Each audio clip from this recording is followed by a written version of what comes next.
Assalamualaikum warahmatullahi taala wabarakatuh. Pada hari ini saya bersama rakan-rakan saya yang lain akan membincangkan sebuah topik iaitu mufti dan majlis fatwa. Okey.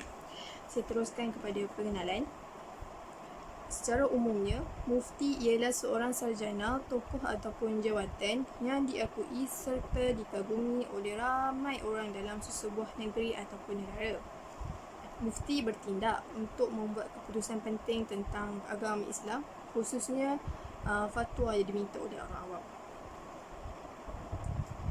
Majlis fatwa pula ialah sebuah institusi yang bertindak membincangkan dan memutuskan hukum terhadap isu yang berbangkit. Setiap negeri di Malaysia mempunyai jawatan kuasa fatwa masing-masing. Selain di peringkat negeri, terdapat juga jawatan kuasa fatwa di peringkat kebangsaan. Jawatan kuasa fatwa di peringkat kebangsaan ialah jawatan lebih dikenali sebagai jawatan kuasa fatwa Majlis Kebangsaan bagi hal ehwal agama Islam. Jawatan kuasa ini telah ditubuhkan pada awal tahun 1970-an. Penubuhan jawatan kuasa fatwa Majlis Kebangsaan bagi hal ehwal agama Islam Malaysia adalah melalui persidangan Majlis Raja-Raja yang berlangsung pada 1 Julai 1969. Majlis ini ialah sebuah badan kebangsaan bagi menyelaraskan kerja, aktiviti dan pentadbiran hal ehwal agama Islam di Malaysia. Terdapat beberapa buah negeri yang menganggotai majlis ini seperti Perlis, Pulau Pinang, Perak, Selangor dan sebagainya. Penubuhan jawatan kuasa ini bertindak sebagai sebuah institusi pengeluar fatwa peringkat kebangsaan di Malaysia dalam rangka menyelaras dan menyeragamkan fatwa di seluruh negara. Jawatan kuasa ini juga dianggap sebagai badan paling berautoriti yang dalam mengeluarkan fatwa di Malaysia. Persidangan pertama telah dijalankan pada 23 hingga 24 Jun 1970-an oleh Jawatan Kuasa Fatwa dan sehingga Mei 1980-an. Persidangan ini telah berlaku sebanyak 18 kali. Selepas itu, persidangan masih terus berlangsung yang masa kini dia lebih dikenali sebagai muzakarah. Okey, muzakarah Jawatan Kuasa Fatwa merupakan medium untuk membincangkan apa-apa persoalan yang berbangkit mengenai hukum syarak oleh Jawatan Kuasa Fatwa Majlis Kebangsaan bagi hal ehwal agama Islam. Mesyuarat kali pertama muzakarah Jawatan Kuasa Fatwa Kebangsaan yang dahulunya lebih dikenali sebagai Muzakarah Mufti-Mufti diadakan pada 28 Januari 1981 yang bertempat di Melaka. Dalam jawatan kuasa ini adalah terdiri daripada seorang pengurusi yang dilantik oleh Jawatan Kuasa Fatwa itu sendiri yang kini pada tahun 2020 disandang oleh Datuk Haji Wan Zahidi bin Wan Teh, dibantu oleh Setiausaha Jawatan Kuasa Fatwa yang disandang oleh Datuk Haji Osman bin Mustafa. Mufti bagi setiap negeri ialah 9 alim ulama dan dalam kalangan yang profesional, di samping seorang ahli dari perkhidmatan kehakiman atau undang-undang yang dipilih dan dilantik oleh Majlis Raja-Raja menurut Perkara 11A Peraturan Majlis Kebangsaan bagi hal ehwal agama Islam Malaysia. Untuk kupasan yang lebih lanjut, saya serahkan kepada rakan-rakan saya yang lain. Okey, poin yang seterusnya ialah mengenai tentang maksud mufti dan juga majlis fatwa. Okey, first kali maksud mufti. Okey, maksud mufti ni adalah tentang ataupun tokoh ataupun jawatan yang telah diakui ataupun dikagumi ramai dalam sesebuah negeri maupun negara. Okey, yang harus membuat keputusan penting tentang agama Islam, khususnya fatwa yang diminta oleh orang awam. Okey. Mufti ini dianggap sebagai penasihat agama Islam dan juga merupakan tonggak utama penasihat agama Islam maupun negeri ataupun negara Dan juga mufti ini dikenali ataupun disamakan dengan orang yang sangat bertanggungjawab untuk mengeluarkan sebarang fatwa. Okey, seterusnya tentang majlis fatwa. Okey, majlis fatwa ni adalah satu badan yang dilantik oleh pihak kerajaan yang dapat menjatuhkan sesuatu hukum dan dapat memperjelaskan dan memberi jawapan mengenai sesuatu perkara yang muskil dan mempunyai kesamaran tentang hukum oleh orang yang sangat faqih. Okey. Badan ini juga mengkhabarkan hukum Allah sama ada mesti ataupun harus dibolehkan ataupun tidak dibolehkan, dan harus memberi pendapat tentang persoalan yang belum diselesaikan, persoalan yang ditanya-tanya dan belum diselesaikan, dan dapat menimbulkan pertingkaian mengenai hukum syarak. Seterusnya saya akan terangkan mengenai peranan mufti dan peranan fatwa. Dalam Kesultanan Melayu, mufti ini berperanan sebagai wakil sultan, yang mana mufti ini akan dipertanggungjawabkan kepadanya segala urusan hal ehwal Islam secara rasmi. Dan mufti ini juga mempunyai kuasa otoriti tertinggi yang rasmi bagi mewakili sultan, yang mana mufti ini akan memberi keputusan dan akan mengeluarkan hukum ataupun fatwa berbanding alim ulama yang lain. Untuk itu, sebarang keputusan hukum maupun fatwa yang telah dikeluarkan oleh mufti wajib menjadi landasan dan pegangan masyarakat di bawah sesebuah kesultanan. Seterusnya ialah peranan fatwa. Baik. Dalam penubuhan Jawatankuasa Fatwa Kebangsaan termaktub di dalam Seksyen 11-A berhubung dengan tugas atau peranannya, Seksyen 14 Peraturan Majlis menyebut bahawa tugas atau peranan fatwa ini ialah menimbang, memutuskan dan mengeluarkan fatwa atas apa-apa perkara yang berkenaan agama Islam yang telah dirujuk kepadanya oleh Majlis Raja-Raja. Dan jawatan kuasa ini akan mengemukakan pendapat-pendapat kepada majlis yang mana akan dihantar bersama pengesyuran kepada Majlis Raja-Raja. Seterusnya saya serahkan kepada sahabat yang lain. Seterusnya saya akan sambung berkaitan dengan kedudukan fatwa dan pendapat mufti sebagai autoriti di Mahkamah Syariah Malaysia. Okey, yang pertama adalah sesuatu fatwa hendaklah diiktiraf ataupun boleh diterima sebagai autoriti oleh semua mahkamah syariah.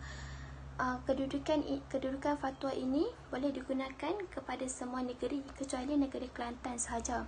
Okey, ia merujuk kepada semua peringkat mahkamah syariah, iaitu Mahkamah Rendah Syariah, Mahkamah Tengah Syariah dan Mahkamah Tinggi Syariah. Okey, yang kedua adalah fatwa yang diwartakan adalah mengikut orang Islam dalam negeri yang mewartakan fatwa tersebut. Okey, kedudukan ini semua negeri boleh guna kecuali negeri Kelantan sahaja. Okey, yang ketiga, mufti tidak boleh disaman atau dipanggil untuk memberi pendapat atau keterangan yang mengenai undang-undang Islam, sama ada di mahkamah awam ataupun mahkamah sivil ataupun mahkamah syariah. Okey, kedudukan ini boleh digunakan pada negeri wilayah persekutuan Kelantan, Kedah, Negeri Sembilan, Pahang dan Sabah. Okey, ini bermaksud mufti tidak boleh dipanggil sama ada sebagai saksi mahupun memberi pendapat dan keterangan. Okey, walau bagaimanapun pendapat mufti dalam bentuk aktiviti bertulis boleh diterima oleh mahkamah.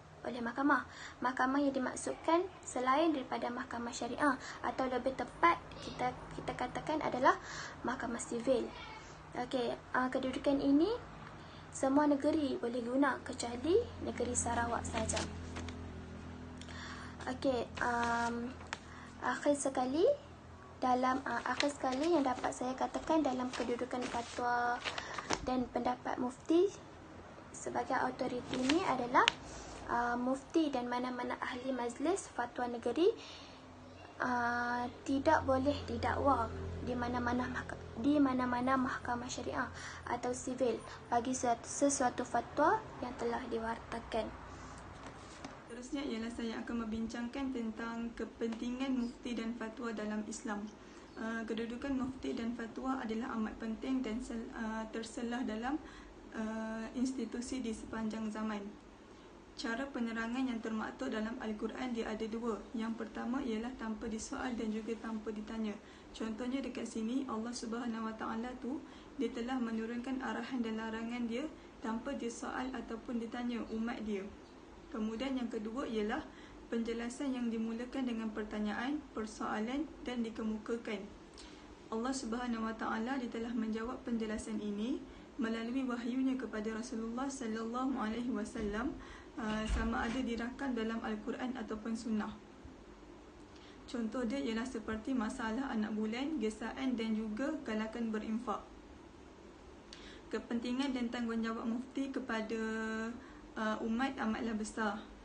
Ibnu Al-Qayyim dia berkata, kedua jawatan dan tanda tangan yakni wakil daripada raja-raja tidak perlu lagi disebut kelebihan dan pertikaian kemuliaannya yang pasti berada di kemuncak jawatan. Maka bagaimana pula jikalau ia sebagai Tuhan yang mewakili langit dan bumi? Sudah semestinya sesiapa yang ditempatkan pada kedudukan ini akan melakukan persediaan yang sewajarnya dan tahu nilai jawatannya. Dia tidak akan sampai daripada bercakap perkara yang benar kerana yakin Allah Subhanahu Wa Taala pasti menolong serta memberi hidayah kepadanya. Kesinambungan fatwa yang Allah Subhanahu Wa Taala sendiri sebagai mufti dia ditaklifkan pula kepada Rasulullah sallallahu alaihi wasallam. Sebab tu banyak dalam hadis Rasulullah sallallahu alaihi wasallam perkara yang membicarakan tentang fatwa. Oleh sebab itu setiap muslim ni wajib memahami dengan hukum syarak. Dengan ini terselahlah kepentingan ahli zikir yang arif dan alim bagi mengungkai segala kemelut kehidupan manusia. Dengan adanya mufti yang berfatwa secara amanah dan realiti, ia akan membawa kepada kesejahteraan ummah. Seterusnya, saya akan membentangkan berkaitan dengan perbezaan majlis fatwa kebangsaan dan majlis fatwa negeri. Secara umumnya, terdapat dua institusi fatwa yang berperanan mengeluarkan fatwa di Malaysia, iaitu yang pertama adalah majlis fatwa kebangsaan dan yang kedua adalah majlis fatwa negeri. Tujuannya adalah untuk mengenal pasti faktor-faktor persamaan dan perbezaan dalam mengeluarkan fatwa bagi dua institusi tersebut. Majlis Fatwa Kebangsaan ditubuhkan pada awal tahun 1970 sebagaimana diperuntukkan dalam perkara 11. Majlis Fatwa Kebangsaan mengeluarkan fatwa pada peringkat kebangsaan dan merujuk kepada Majlis Raja-Raja. Manakala Majlis Fatwa Negeri pula diwujud berdasarkan Seksyen 46 Enakmen Pentadbiran Agama Islam 2003. Majlis Fatwa Negeri mengeluarkan fatwa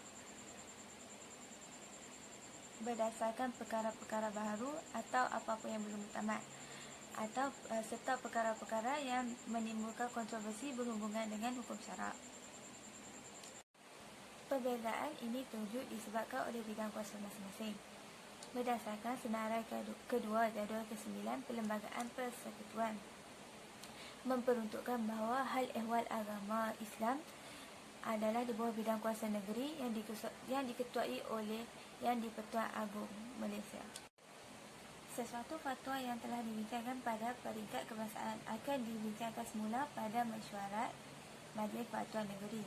Tetapi Majlis Fatwa Negeri hendaklah menerima nasihat atau fatwa yang telah ditetapkan oleh fatwa kebangsaan sekiranya fatwa tersebut telah dibentangkan pada Majlis Raja-Raja.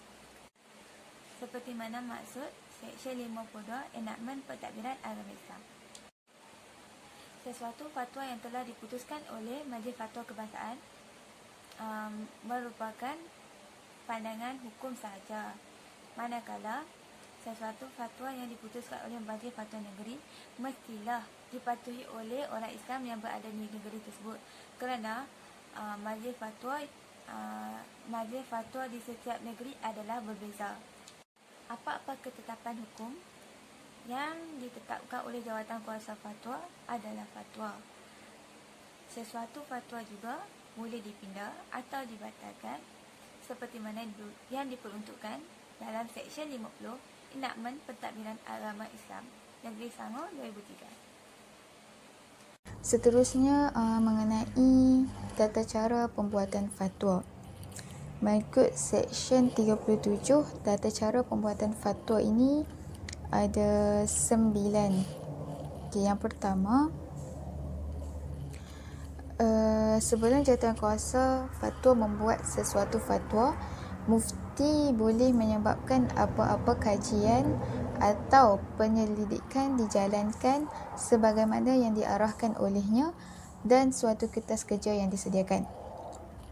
Yang kedua, bila mana jawatankuasa bercadang hendak membuat sesuatu fatwa, mufti hendaklah memanggil suatu mesyuarat jawatan fatwa bagi maksud membincangkan fatwa yang dicadangkan itu.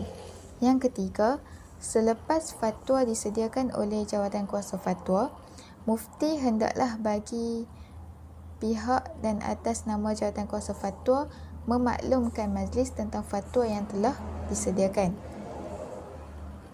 Yang keempat, jawatankuasa fatwa boleh membuat syur kepada Duli Yang Maha Mulia Sultan untuk mendapatkan perkenan baginda bagi penyiaran fatwa itu dalam warta. Yang kelima, fatwa yang dibuat subsection kurungan 4 hendaklah disertakan dengan memorandum, penjelasan dan ulasan daripada jawatankuasa fatwa jika jawatankuasa fatwa berpendapat penjelasan dan ulasan itu perlu. Yang keenam, apabila fatwa itu telah diperkenankan oleh Duli Yang Maha Mulia Sultan, jawatankuasa fatwa hendaklah memaklumkan kerajaan negeri tentang fatwa itu dan sesudah itu hendaklah menyebabkan fatwa itu disiar dalam warta.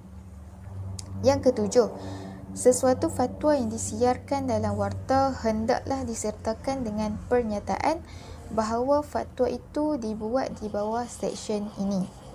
Yang ke-8, sesuatu fatwa hendaklah disiarkan dalam bahasa kebangsaan dalam tulisan Rumi dan Jawi dan nas fatwa itu hendaklah dalam tulisan Jawi. Yang terakhir, apa-apa pernyataan yang dibuat oleh mufti ataupun jawatankuasa fatwa tidak boleh diambil sebagai fatwa melainkan jika pernyataan itu disiarkan dalam warta mengikut subsection kurungan 6. Itu sahaja mengenai tata cara pembuatan fatwa. Okey, yang seterusnya ialah kesan pelanggaran fatwa. Okey, fatwa mempunyai kesan perundangan kerana terdapat peruntukan undang-undang. Okey, sekaligus bahagian undang-undang yang wajib dipatuhi. Okey, sesiapa yang melanggar ataupun memberi pendapat yang bercanggah dan bertentangan dengan fatwa, ia menjadi kesalahan yang boleh dikenakan hukum undang-undang. Okey. Undang-undang yang berkaitan dengan fatwa terdapat dalam perundangan di dalam negeri. Okey, iaitu memabitkan pelbagai kesalahan seperti kepalsuan, menghina ataupun mengingkari pihak berkuasa agama, mencela, menghina agama Islam, pendapat yang bercanggah dengan fatwa yang ditetapkan ataupun kesalahan tentang penerbitan agama yang bertentangan dengan hukum syarak dan serta kesalahan mengeluarkan fatwa yang ditetapkan. Kiranya fatwa yang lain daripada apa yang ditetapkan. Okey. Undang-undang menjelaskan kedudukan fatwa masa kini dilindungi oleh undang. Jika seseorang melanggar fatwa ataupun bercanggah dengan fatwa yang ditetapkan, tidak mematuhi tidak mematuhi fatwa yang ditetapkan, ia boleh dijatuhkan hukum kerana sama seperti tidak patuhi perintah Raja-Raja Melayu dan akan dikenakan tindakan undang-undang. Okey. Kesalahan yang pelanggaran fatwa ni amat dititik beratkan kerana ia ada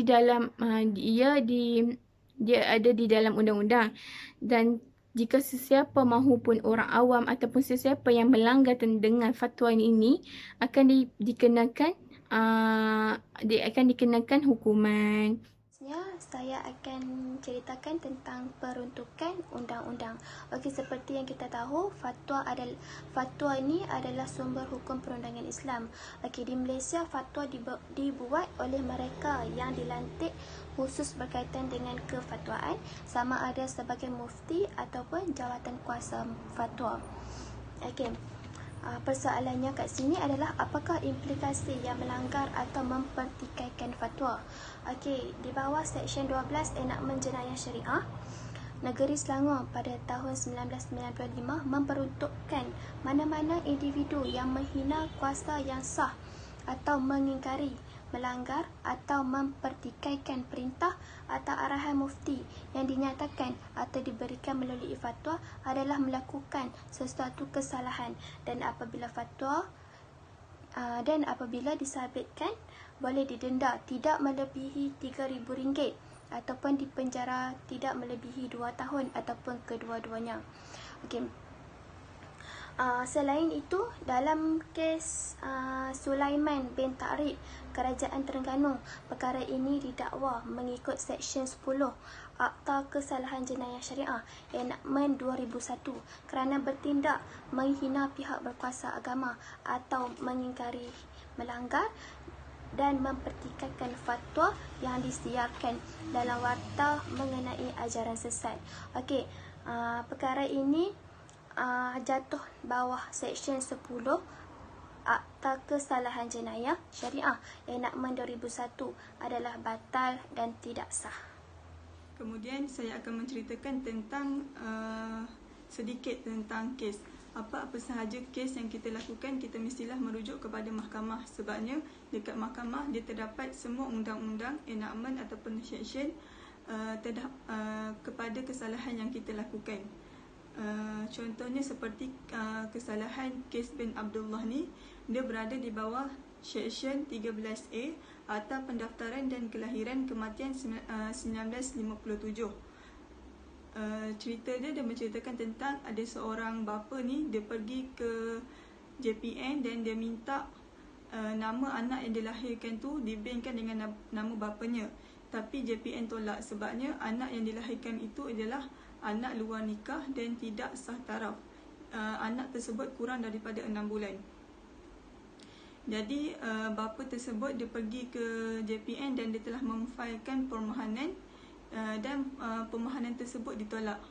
Kemudian mahkamah memutuskan yang anak yang luar nikah dan tidak sah taraf tidak boleh dibankkan dengan nama bapanya sendiri. Sebaliknya dibankkan dengan Abdullah. Secara kesimpulannya, fatwa dan mufti berperanan besar dalam sistem pemerintahan sesebuah negara dan sering sahaja dirujuk untuk memutuskan hukum terhadap isu yang berbangkit. Kepentingan fatwa dalam melayari kehidupan ini jelas terbukti. Dengan adanya fatwa, pelaksanaan hukum-hukum syarak dapat ditegakkan mengikut kaedah syariah. Dengan fatwa yang benar dan tepat dapat menjamin pelaksanaan dan juga perjalanan syariat Islamiah tersebut. Justru fatwa ini memainkan peranan yang sangat-sangat penting dalam perkembangan undang-undang Islam ataupun hukum syarak. Dengan kedudukannya itulah institusi fatwa diberikan perhatian yang utama oleh dunia Islam.